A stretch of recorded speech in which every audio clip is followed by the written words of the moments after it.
La madrugada olía a lejía y madera barnizada.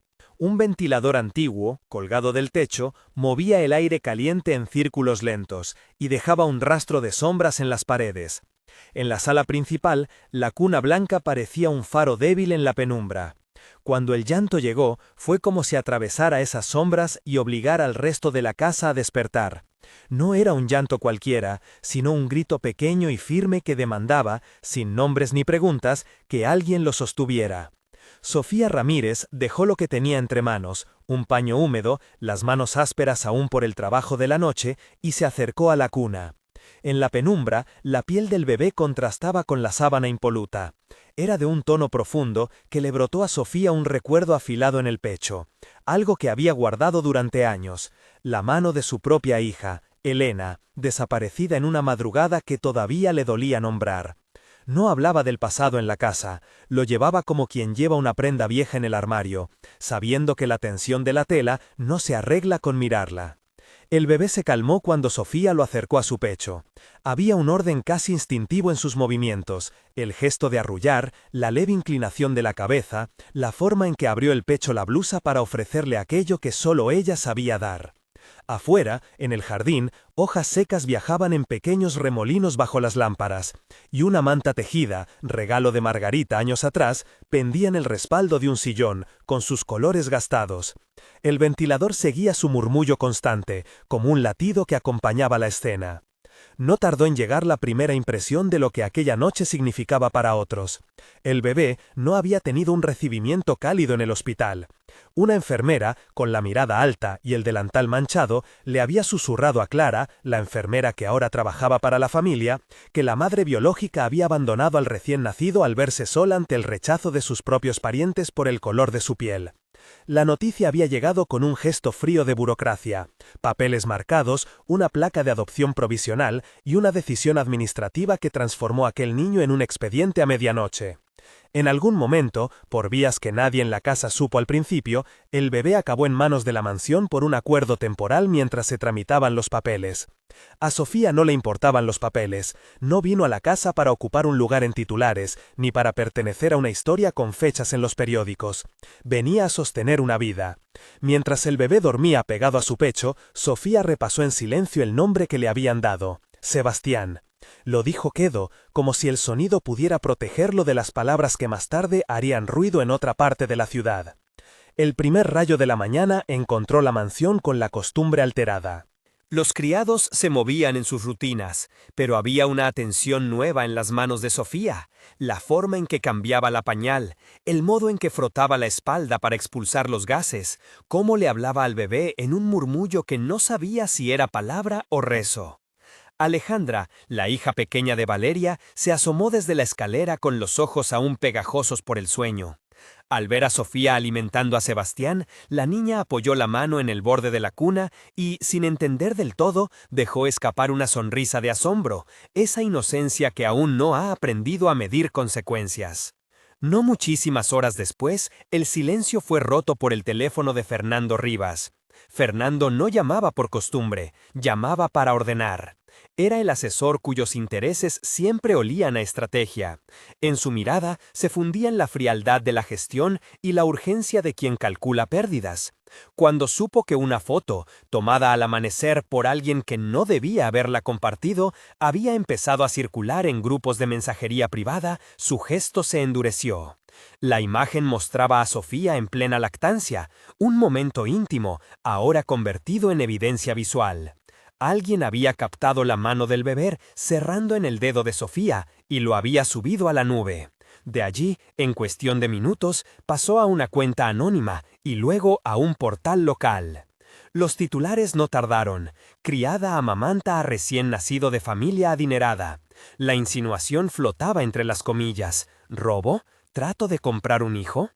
En los comentarios y en las redes, palabras como escándalo y usurpación se mezclaban con otras que sacudían la culpa hacia la madre biológica, y con preguntas más hirientes.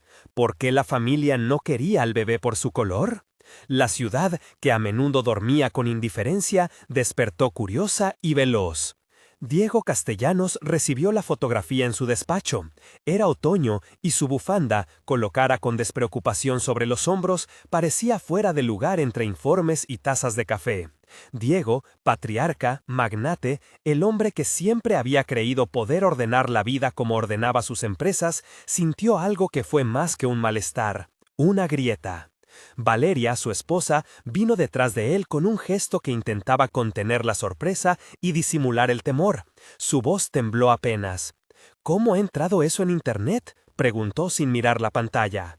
Se ha filtrado desde dentro, dijo Fernando cuando llegó a la casa. Su tono no buscaba consuelo, buscaba control. Hay testigos que tomaron fotos y las pasaron. Lo hemos frenado, pero ya está en manos de varios medios. El escándalo se cocinaba en dos estómagos distintos, el de la mansión, que buscaba limpiar su nombre, y el de la ciudad, que devoraba fragmentos. Clara, la enfermera, fue la primera en ser llamada a declarar. Se llevó la mano al pecho como quien siente que la culpa se pega a la piel, aunque no hubiera hecho nada punible. La verdad es que las noches de hospital habían sido de prisas y decisiones improvisadas. La madre dejó al niño, murmuró cuando le pidieron la versión. Detrás de sus palabras había algo que no quiso completar. La historia de presión, de familia que echó la culpa fuera, de voces que repitieron que por su color el niño sería un estorbo. Margarita, la mujer que llevaba años en la casa como ama de llaves, observaba todo con la calma de quien ha visto muchas injusticias y aprendió a no dar demasiados pasos en falso. Tendía la ropa en el patio, donde el olor a lejía se mezclaba con el del café frío. La mantilla tejida que había colocado en la cuna la noche anterior quedó arrimada en la mecedora, y la veía como quien mira la evidencia de una vida que no quiere convertirse en mercancía pública. Margarita no era de muchas palabras, pero su mirada alcanzó a Sofía con algo parecido a la admiración.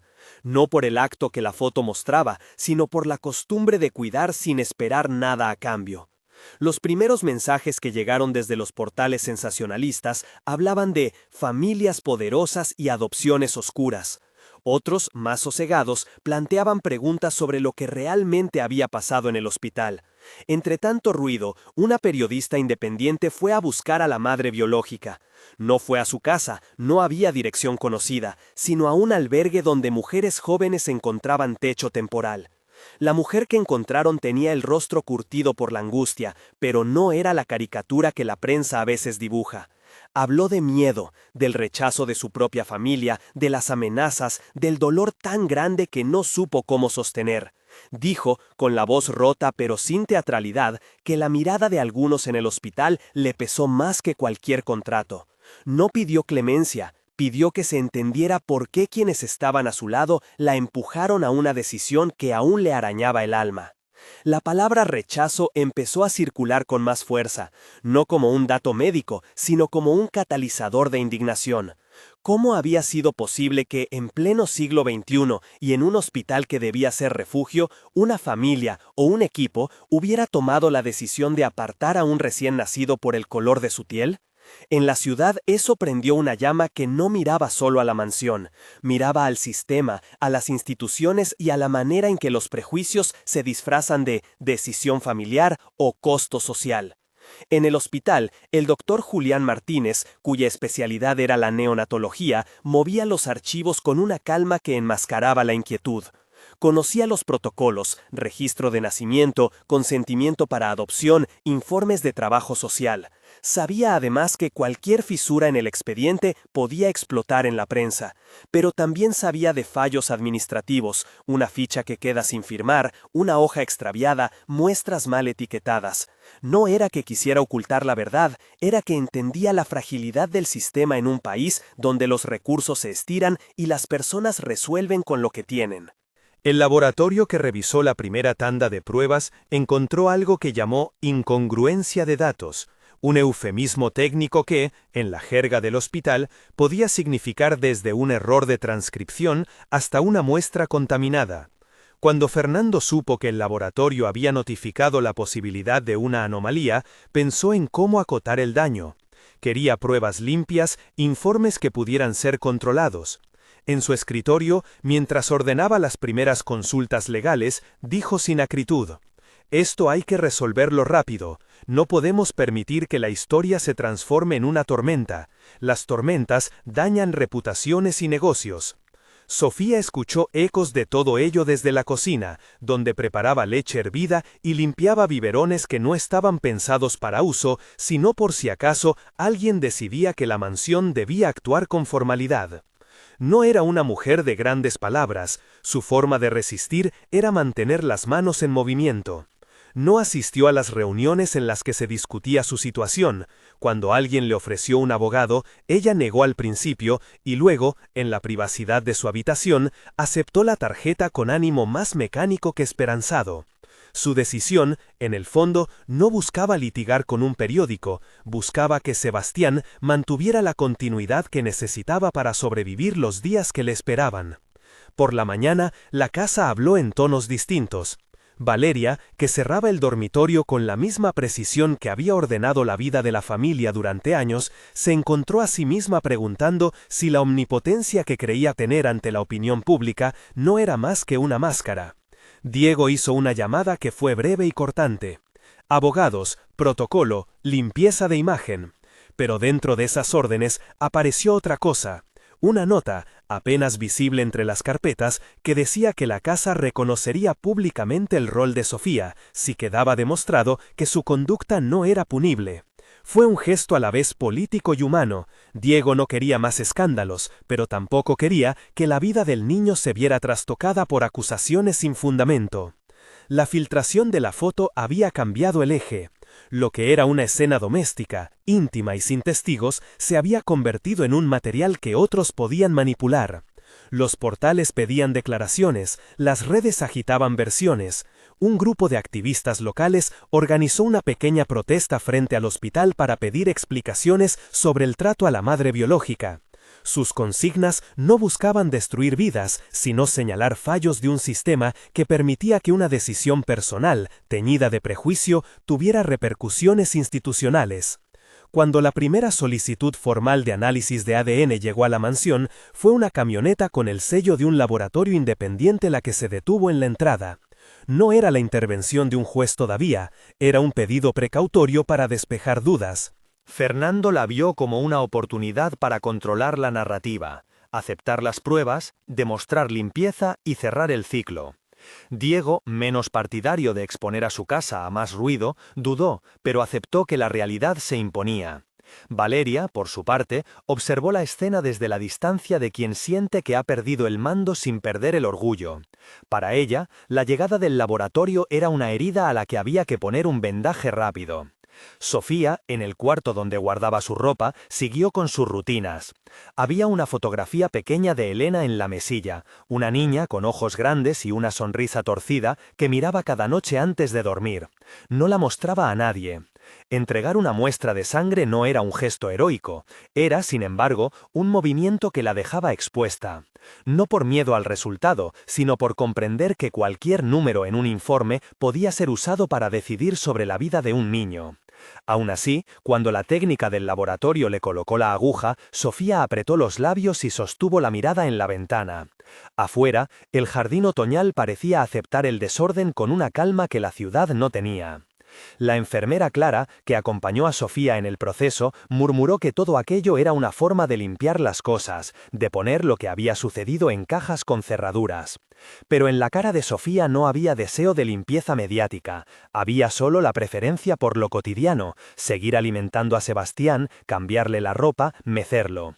En ese acto simple, bajo el ruido de la prensa que subía de volumen, residía una resistencia más grande que cualquier titular. Esa misma mañana, un rumor comenzó a moverse por la ciudad con la rapidez de las hojas llevadas por el viento. No era solo que la madre hubiese dejado al bebé, sino que lo había hecho porque su entorno rechazaba el color de su piel. La frase, dicha así de simple, prendió una discusión que mezcló historia, memoria y culpa. Se empezaron a recordar otras pequeñas humillaciones, una maestra que prefería niños de ojos claros en una publicidad, un anuncio de una inmobiliaria que mostraba familias homogéneas, chistes que siempre tenían un matiz de menosprecio. Todo ello no justificaba el abandono, pero sí lo contextualizaba. El rechazo era un gesto social con raíces que habían germinado en muchos patios. En la casa, frente a la pantalla que reproducía titulares, Alejandra comprendió algo que no había medido, que una foto podía cambiar la vida de alguien. Ella recordó la noche, el sueño intranquilo, la curiosidad que la había empujado a bajar la escalera para mirar. No fue con intención maliciosa que había deslizado el teléfono en el bolsillo después de capturar la escena, fue la mezcla de asombro y la urgencia infantil por conservar una imagen que le parecía bella e inexplicable. Cuando le preguntaron quién la había compartido, Alejandra negó, y sus ojos buscaron la mirada de Sofía, como pidiendo permiso implícito para no romper lo que había empezado a ocurrir. El escándalo ya no era un problema solo de la mansión. El hospital convocó a una reunión con la dirección y el servicio jurídico. El nombre de la madre biológica, por respeto y protocolo, no se publicitó, pero su historia, contada a través de notas y entrevistas selectivas, empezó a configurar un relato mucho más amplio que la fotografía.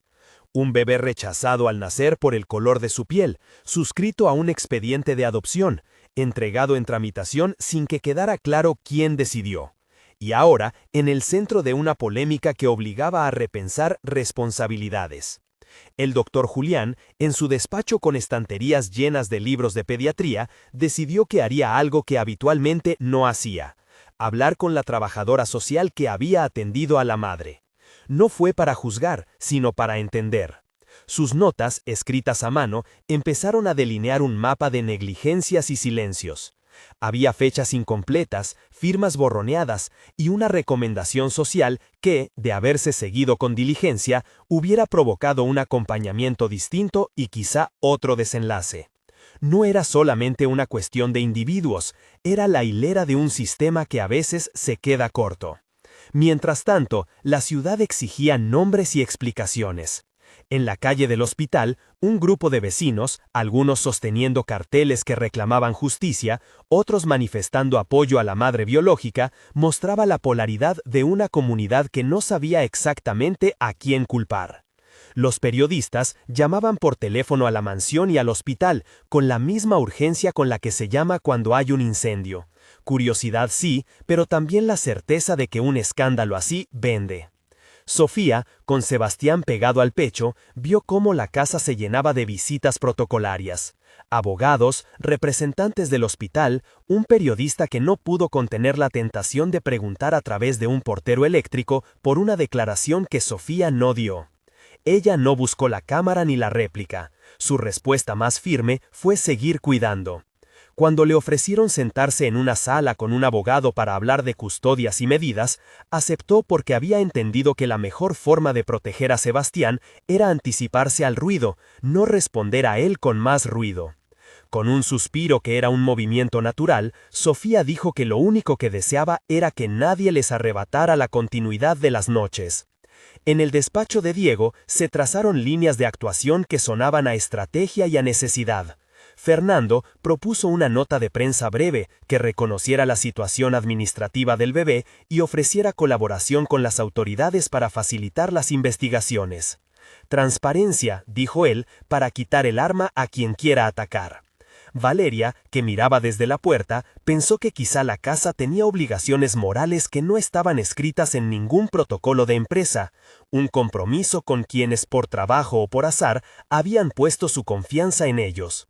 La mañana avanzó y con ella la ciudad fue llenándose de opiniones.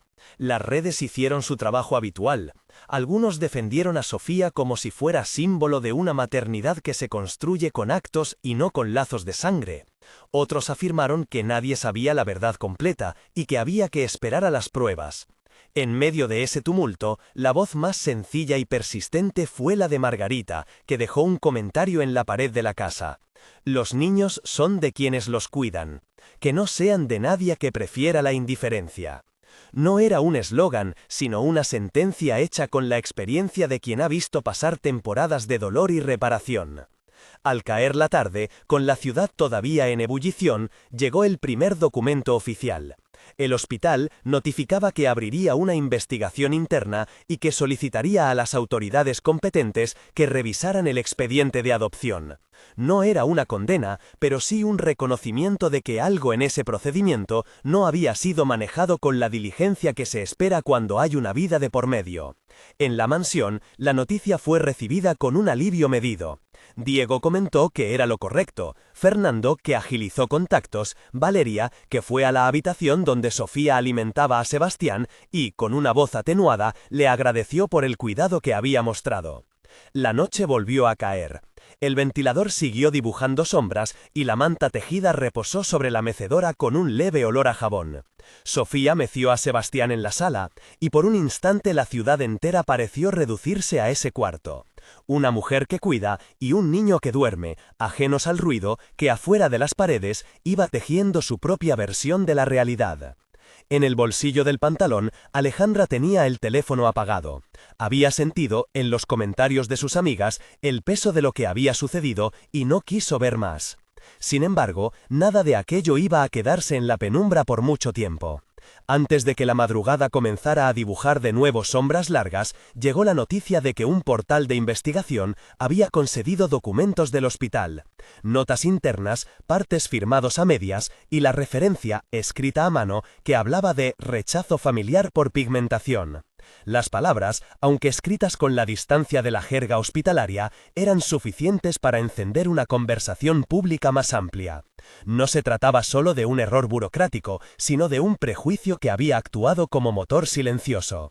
Sofía, al leer el fragmento que le mostraron con discreción, sintió el calor de la ira subir por el cuerpo, y junto a ella una marea de compasión por la joven madre que había sido empujada a una decisión que la perseguiría. No quiso que la justicia convirtiera todo en un circo, tampoco quería que la disculpa fuera solo una carta. Su deseo, sencillo y firme, era uno solo: que Sebastián tuviera la continuidad del cuidado que le estaba dando y que la indignación se tradujera en algo que durara más que la noticia del día. La cámara de un noticiario se acercó por la noche para captar la mansión desde el otro lado de la calle. Los focos encendieron las ventanas y la casa apareció como una caja iluminada, una escena privada convertida en espectáculo público. Dentro, Sofía colocó a Sebastián en la cuna blanca, sobre la manta tejida de margarita, y dejó que el niño respirara la calma que ella intentaba imponer. Las noticias seguirían su curso, los abogados prepararían documentos y el laboratorio esperaría su turno para entregar resultados. Pero en ese cuarto, con olor a lejía y madera, con el ventilador que movía el aire y la mantequilla de pañales en una mesita, quedaba una certeza: alguien había decidido cuidar. Si esta historia te interesa, quédate para ver cómo se desenlazan las decisiones que vienen a continuación. Las horas que siguieron se llenaron de pasos formales. Una fiscalía local pidió la documentación completa. Un abogado de la familia presentó por vía urgente una propuesta de medidas provisionales para garantizar el bienestar del niño.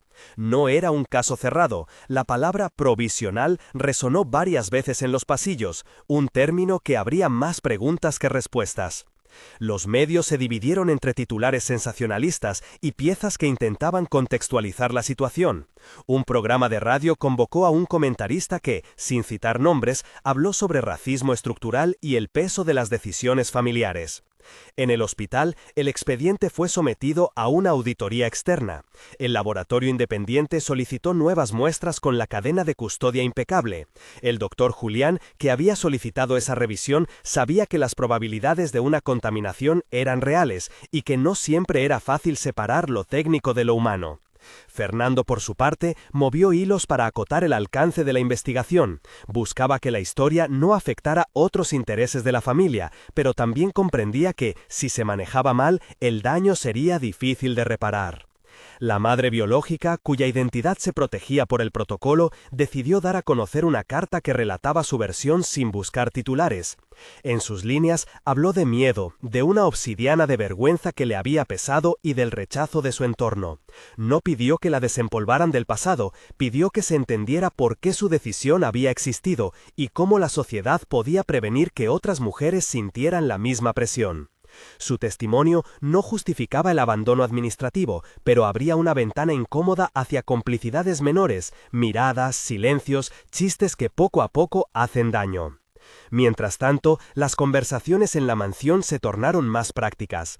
Valeria insistía en que la prioridad debía ser proteger a Sebastián y a Sofía.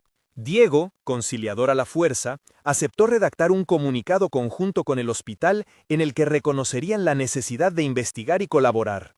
Fernando, inquieto por la gestión de reputaciones, pidió que se considerara la incorporación oficial de Sofía en la estructura de la casa, al menos hasta que las cosas se aclararan. Era una solución no exenta de cálculo, pero también contenía una mano extendida: reconocer públicamente el papel de quien había cuidado. No todos en la mansión estaban satisfechos. Hubo murmullos en la cocina, trabajos que se hicieron con prisa y un sentimiento de estar expuestos. Para Sofía, la propuesta de incorporación oficial no tenía nada de glamour. Significaba estabilidad, contratos, seguridad para el niño. Significaba, en su lenguaje, la posibilidad de seguir cuidando sin que cada gesto fuera interpretado por la prensa. No aceptó de inmediato, porque para ella la decisión tenía que ver con la continuidad del cuidado, y no con un título que la viniera a poner en un pedestal. Las semanas siguientes, el rumor se transformó en investigación pública. El laboratorio entregó informes preliminares que hablaban de incongruencias técnicas, y la fiscalía pidió, con cautela, medidas de protección para el menor. La ciudad observaba. En los barrios, en las plazas, se multiplicaron las conversaciones que mezclaban rabia, tristeza y preguntas incómodas. ¿Qué pesa más, la sangre o quien cuida por las noches? ¿Qué valoramos como sociedad cuando decidimos que alguien no merece quedarse por cómo nace a este mundo? En un gesto que fue tanto simbólico como práctico, Margarita organizó una jornada en el barrio para plantar árboles en un espacio que había sido descuidado. No fue una protesta, fue una acción que llamó a la reparación de manera material.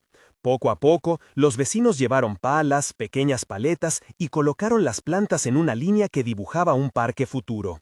La prensa registró el gesto en una crónica que no tuvo el dramatismo de los grandes titulares, pero sí la calidez de lo cotidiano.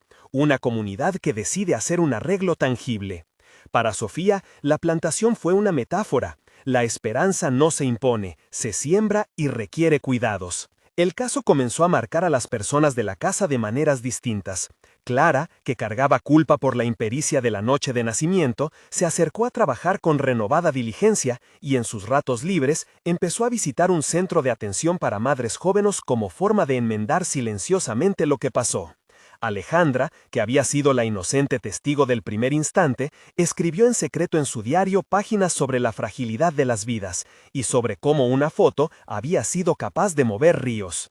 Fernando, cuyo talento para moverse en las sombras era casi legendario, encontró que la exposición le llenaba de una inquietud nueva: no todo se puede controlar. Diego, por primera vez en mucho tiempo, sintió que su poder tenía límites. En la casa se mantuvo una regla no escrita: no lucrar con la historia. Varios productores y programas ofrecieron dinero por entrevistas. Sofía rechazó en voz baja, con la dignidad firme de quien no necesita la fama para justificar su acto. No vine aquí para ser noticia, dijo en una ocasión a Margarita, y la anciana asintió con la sencillez de quien sabe que el cuidado es su propia recompensa. El clima cambió lentamente, pero con persistencia. La investigación continuaba, los papeles circulaban y la fiscalía analizaba cada testimonio. Mientras tanto, la vida cotidiana seguía enseñando su poder de resistencia. Sebastián seguía creciendo en la casa, con noches de llanto y mañanas de sueño profundo. Sofía siguió amamantando cuando pudo, y cuando la circunstancia lo exigió, preparó biberones con manos seguras y mirada paciente. Las noches, que antes habían sido de soledad para ella, ahora se llenaban de miradas nuevas que reconocían su entrega. Cuando la primera fase procedimental estuvo en marcha, alguien sugirió que la casa ofreciera un espacio de apoyo para madres vulnerables, un programa de acompañamiento que incluyera consultas médicas, asesoramiento social y sobre todo un lugar seguro para quienes se encontraran en situaciones parecidas a la de la mujer que había dejado a Sebastián. Diego dudó al principio, por los costos y por la exposición, pero Margarita y Clara presionaron con argumentos que no se podían ignorar. Si había una posibilidad de transformar el dolor en algo que durara, valía la pena intentarlo. La propuesta se anunció de forma discreta, sin grandes ceremonias. No fue un acto de marketing, fue una decisión práctica. La comunidad, que había visto la plantación de árboles y la actividad de los vecinos, acogió la iniciativa con una mezcla de esperanza y recelo. En una caja de correo local llegaron cartas de apoyo y también críticas que todavía no se perdían en el viento. Pero la semilla de la reparación había sido plantada y, al menos por un rato, fue suficiente para que algunos respiraran. Aún no se había escrito el capítulo final del conflicto, las pruebas de ADN estaban en trámite, las demandas en espera, los juicios todavía por definir. Lo que sí estaba claro era otra cosa, que la decisión de cuidar, esa acción cotidiana y persistente, había puesto en movimiento más que una investigación, había generado preguntas comunitarias profundas sobre cómo se protegen las vidas más vulnerables. En el salón, Sofía, con Sebastián dormido en su brazo, pensó en Elena y en cómo el cuidado había sido siempre su forma de sostener lo que la vida le dio.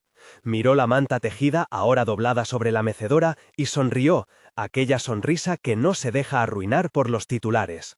La sonrisa de Sofía en la mecedora fue breve y contenida. No era una victoria, apenas un gesto que decía: seguiré. Los días que vinieron estuvieron llenos de papeles, de personas que pasaban por la casa con solemnidad y agendas, de entrevistas reservadas en oficinas y de citas legales que olían a tinta y protocolo.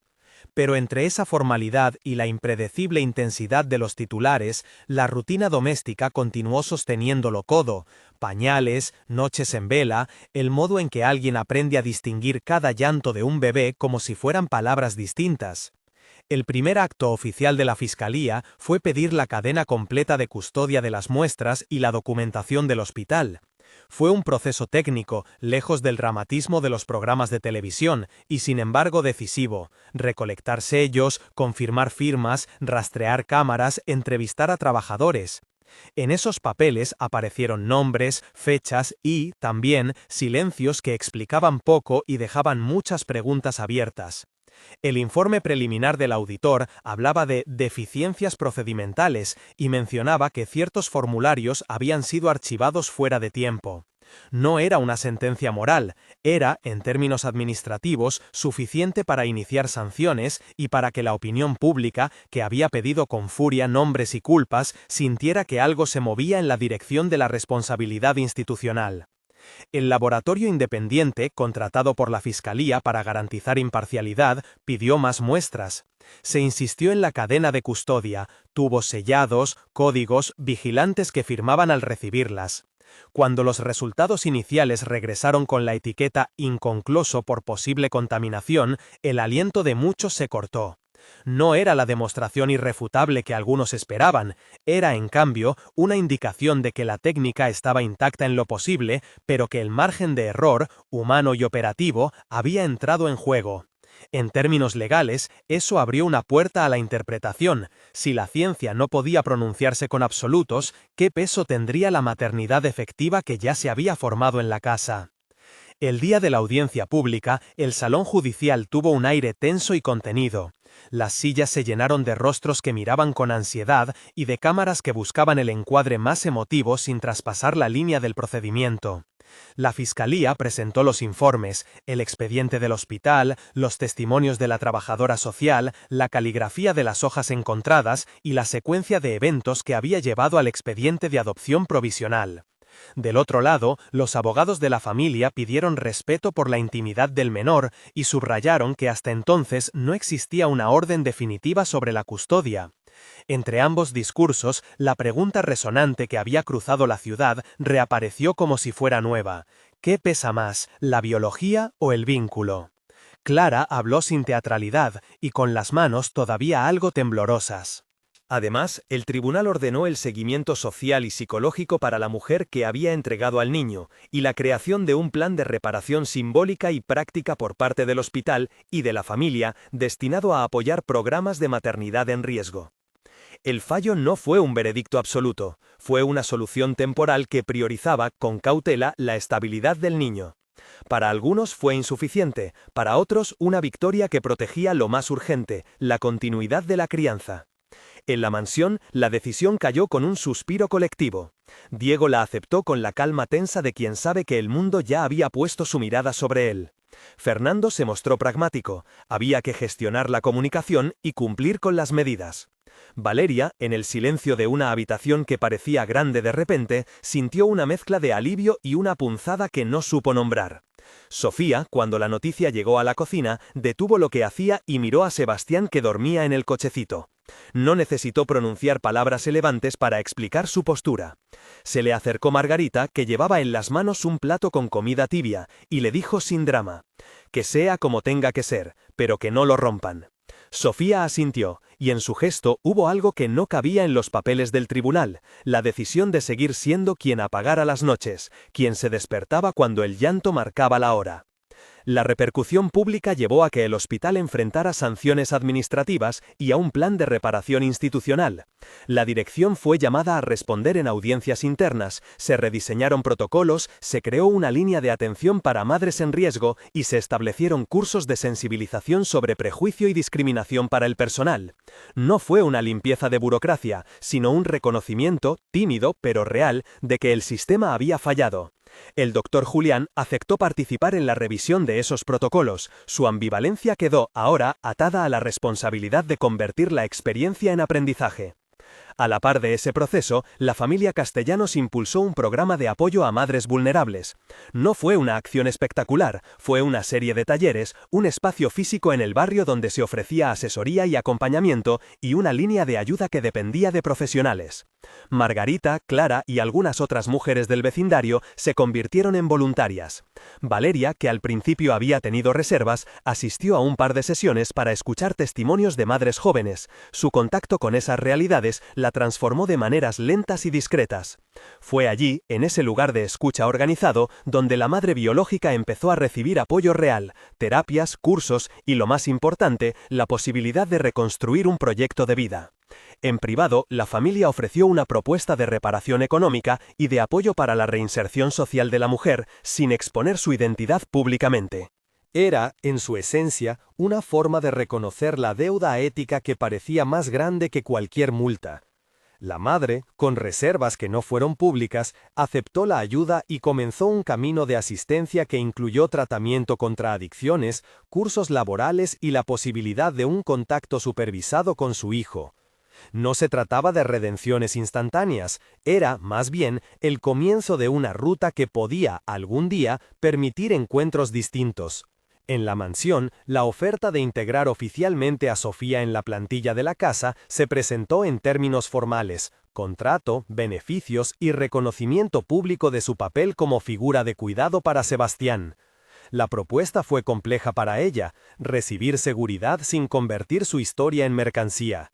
Tras noches de reflexión, Sofía aceptó aceptar un contrato que no la hacía heroína ni era una medalla. Era, siendo práctica, la forma de garantizar que nadie tendría la excusa administrativa de separar a Sebastián de quien lo cuidaba por las noches. Aceptó también con la condición, repetida muchas veces en voz baja, de que su vida no se convirtiera en un relato para vender. Esa decisión calmó a algunos y crispó a otros. Algunos productores insistieron en ofertas por entrevistas pagadas. Sofía las rechazó una a una con la misma serenidad con la que se niega un préstamo que humilla. «No vine a esto para que lo cuenten por dinero», respondía con firmeza. Margarita, orgullosa, decía que la coherencia de su gesto era más valiosa que cualquier cheque. La casa, entonces, se convirtió en un lugar donde el cuidado tenía la formalidad de un contrato, pero la esencia de una costumbre que ya había comenzado a tejerse. Los meses pasaron y la vida reaccionó con su mezcla de calma y sorpresas pequeñas. Sebastián creció con la seguridad de saber a qué hora daba el pecho, a qué hora lo paseaban por el jardín donde las hojas, según la estación, crujían con melodía distinta. Alejandra dejó de ser la niña curiosa que guardó la primera foto para convertirse en una adolescente que sentía la responsabilidad de no juzgar y de proteger la intimidad. Clara pasó de la culpa a la acción. Empezó a coordinar en el hospital un programa de seguimiento postnatal para madres en riesgo. Fernando, que había aprendido una lección sobre la imposibilidad de controlar todo, comenzó a plantearse que la gestión no era solo reputación, sino también deberse a la comunidad. No todo fue fácil. En las cenas familiares surgían silencios. En algunos cumpleaños, la presencia de la prensa en la puerta recordaba que la biografía de uno podía ser objeto de interés. Pero la mayor tensión no provenía de afuera sino de la pregunta íntima que se repetía sin ruido. ¿Cómo se reparan los daños causados por un rechazo que nació en la mirada de unos pocos y que se convirtió en política institucional? La respuesta no fue corta, fue un trabajo largo de acciones pequeñas. La plantación de árboles que Margarita impulsó se transformó en un pequeño parque donde las familias del barrio llevaban a sus hijos. El programa de acompañamiento atendió a docenas de madres, y la Casa Castellanos permitió que profesionales dieran charlas y talleres en el barrio con ingreso liberado. Con el tiempo, la madre biológica volvió a ver a Sebastián en visitas supervisadas. Esos encuentros fueron difíciles y lentos. Al principio, la mujer no pudo sostener la mirada sin que una marea de arrepentimiento la inundara. Las visitas, que al principio se hicieron en el centro de apoyo comunitario, se fueron humanizando. Conversaciones medidas, la presencia de un trabajador social, pequeñas rutinas de juegos. Con el paso de los meses, la mujer empezó a mostrarse más estable, asistía a citas, cumplía con sus terapias y en ocasiones llevaba una prenda que recordaba a su hijo. No hubo reconciliaciones grandilocuentes, hubo pasos prudentes y cuidados profesionales. El objetivo no fue que la madre recuperara de inmediato un rol pleno, sino que hubiera condiciones para que, si era viable, con el tiempo y con garantías, pudiera tejer una relación distinta.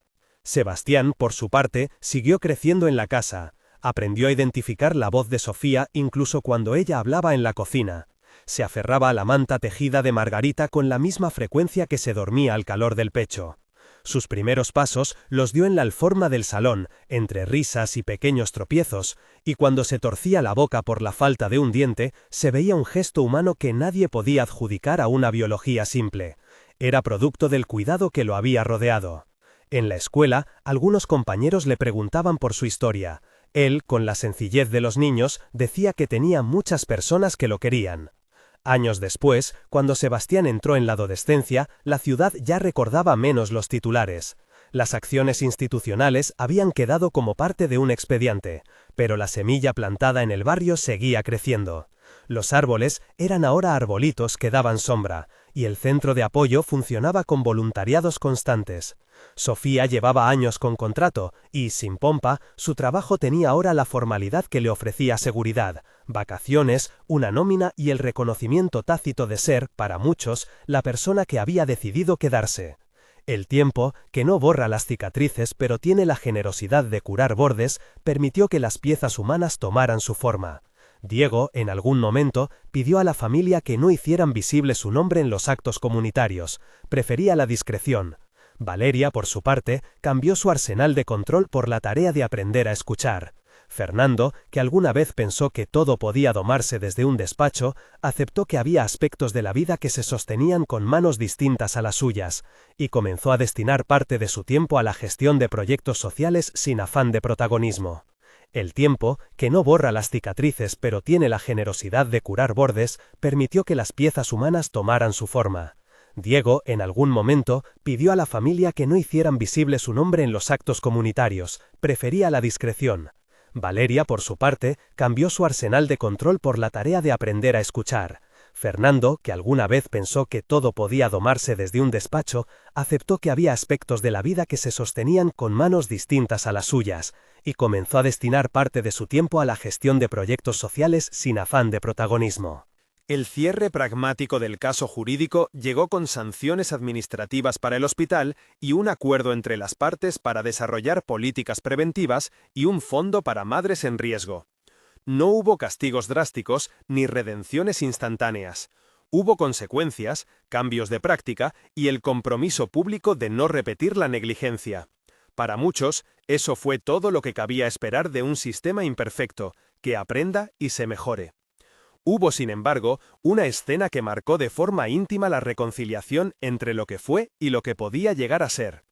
En una tarde clara, el barrio inauguró el parque con los árboles plantados años atrás ya con ramas robustas. Se colocó una placa sencilla que decía algo sobre la comunidad y la responsabilidad. Entre la gente, Sofía caminó con Sebastián ahora adolescente.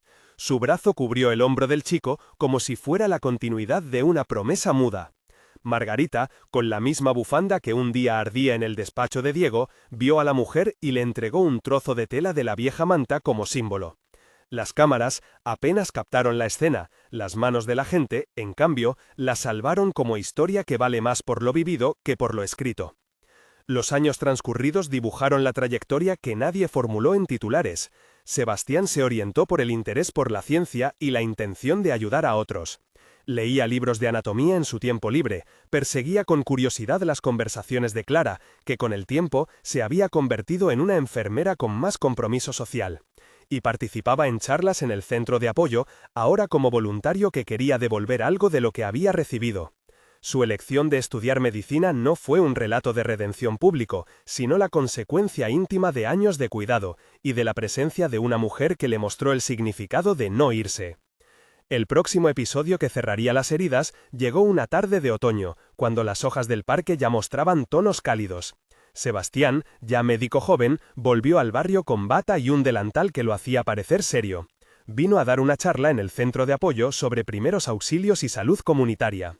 No era un acto de vanidad, era una decisión humilde de quien había visto la vida desde la atención y quería compartir saberes para que otros no se quedaban solos en momentos críticos. La sala del centro estaba llena de vecinos, de madres jóvenes y de voluntarios que habían trabajado en los talleres. Sofía, que ya no vivía en la mansión sino en una casa cercana, la independencia que poco a poco había construido con paciencia, entró como quien se asoma a un lugar propio. Cuando vio a Sebastián al frente, sintió que muchos años se plegaban en una sola expresión: orgullo sin anuncios. Al terminar la charla, la multitud se acercó a agradecer, pero hubo un abrazo que fue más esperado que el resto, el de Sofía y Sebastián. No fue un abrazo de efusión artística, sino de dos personas que compartían un tejido vital. El chico, con su voz ahora segura y templada, le dijo algo que no necesitó repetir a nadie: «Gracias por quedarte». Ella, sin dramatismos, le respondió con la simpleza que le había acompañado desde el inicio: «Hoy lo sigo haciendo». La prensa asistió, pero por una curiosidad distinta. Nadie quería volver a convertir en espectáculo la intimidad. Los reporteros redactaron notas discretas sobre el joven médico que volvía al barrio a dar charlas y sobre la mujer que había sido su sostén. Las historias no fueron virales, fueron recogidas por quienes siguen la vida en su pulso cotidiano. En la sobremesa, después de la charla, en un café vecino al centro, Sebastián y Sofía hablaron de cosas pequeñas, de la receta de la sopa que le gustaba al chico, de la manera en la que Margarita tenía la lana cada primavera, de los nombres que no encontraron en los libros. Fue una conversación de dos que comparten historia, la una que eligió quedarse y el otro que aprendió a cuidar. La palabra milagro circuló en boca de algunos conocidos y amigos, pero en la de Sofía tenía otra medida. Para ella, el milagro no era una intervención sobrenatural, era la continuidad del cuidado, el efecto acumulado de noches en vela, de manos que aprenden a sostener, de políticas que cambian por la presión de lo humano. Lo dijo en voz baja una tarde: no fue un milagro, fue que alguien decidió no irse.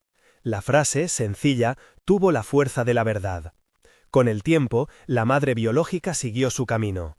Continuó con apoyos, con cuidados y a veces con encuentros que no siempre fueron fáciles, pero que conservaron un tono de respeto.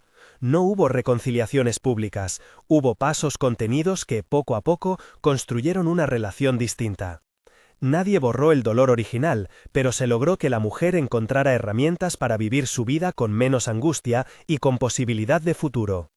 La historia de aquel niño rechazado al nacer por el color de su piel terminó en realidad como un relato de multiplicidad, de fallos institucionales que fueron señalados y corregidos, de una mujer que decidió quedarse sin buscar gloria, de una comunidad que plantó árboles para que las sombras cumplieran su parte, y de un chico que eligió una vida dedicada a la medicina como respuesta a la atención que había recibido.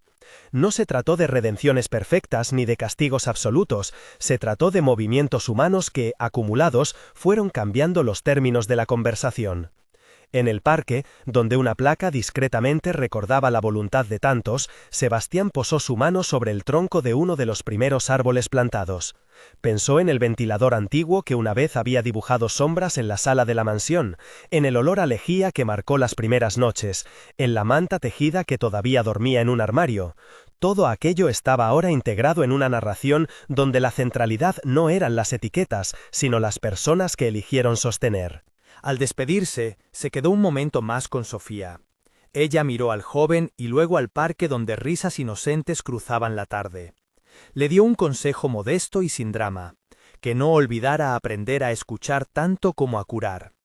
Él sonrió con la serenidad de quien ya ha visto demasiado para sentirse solo y lo suficiente para querer volver a ayudar. La ciudad continuó con sus rutinas, con sus debates y sus pequeñas injusticias. Pero en un rincón de esas calles, en un parque de árboles que crecían con paciencia, había una historia que se contaba en voz baja, la de alguien que fue rechazado al nacer por el color de su piel, y que, gracias a la persistencia de quienes lo cuidaron, encontró un destino de servicio.